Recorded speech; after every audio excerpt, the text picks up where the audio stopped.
তোমার কাছে তো দেখছি একেবারে গুড়ের সমাহার। তো কত রকমের গুড় পাওয়া যায়? ভেতরেও রয়েছে? লাইন নেই, অন্ধকার রয়েছে। 5-6 রকমের পাবে। 5-6 রকমের কি কি আছে? পাটালি আছে 3-4 রকম। এইগুলো কি পাটালির মতো পড়ে? এগুলো ঝোলা গুড়। ঝোলা গুড় একটু দেখানো যাবে না? একটু দেখানো। ঝোলা গুড় মানে কি? এটা কি খেজুরের গুড়? হ্যাঁ, খেজুরের গুড়। ওই দেখি খেজুরের গুড়। তো দানা দানা উঠে গেছে। এগুলো দানা আছে। হ্যাঁ, কত করে খেজুরের গুড়? এগুলো 160 টাকা। 160 টাকা। অনেকে একেবারে পাতলা গুড় খেতে চায়, সেটাও আছে? কই দেখি।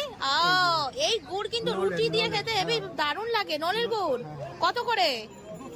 200 টাকা। ভালো। আচ্ছা, এগুলো কি অরিজিনাল? এই গুড় কোথা থেকে নিয়ে আসো? এগুলো মাছদিয়ার। আর এগুলোর মধ্যে কি গুড় আছে? এগুলোর মধ্যে ঝোলা গুড়ি আছে। হ্যাঁ। এই যে আমরা মাল এসেছে। ও আচ্ছা, এখানে মাল এসেছে। তো কোথা থেকে নিয়ে আসো কাকু? মাছদিয়া। তা মাছদিয়ায় কি আসল গুড় পাওয়া যায়? হ্যাঁ, এগুলো ভালো গুড় মাছদিয়ায় পাওয়া যায়। তো কোথায় আসতে হবে তোমার কাছ থেকে অরিজিনাল গুড় নিতে গেলে? মানিকপীর, ক্যালকাটা টকি। মানে এটা কি কাকিনাড়ার মধ্যে পড়ে? হ্যাঁ, কাকিনাড়া বাজার। আচ্ছা, তুমি কখন থেকে কখন বসো? সকাল 9টা থেকে 1টা বসি, সন্ধ্যে 5টা থেকে 8টা। মানে এই ঠান্ডার মধ্যে হ্যাঁ। দারুণ দারুণ গুড় খেতে গেলে এই দাদুর কাছে আসতে হবে নাকি? হ্যাঁ।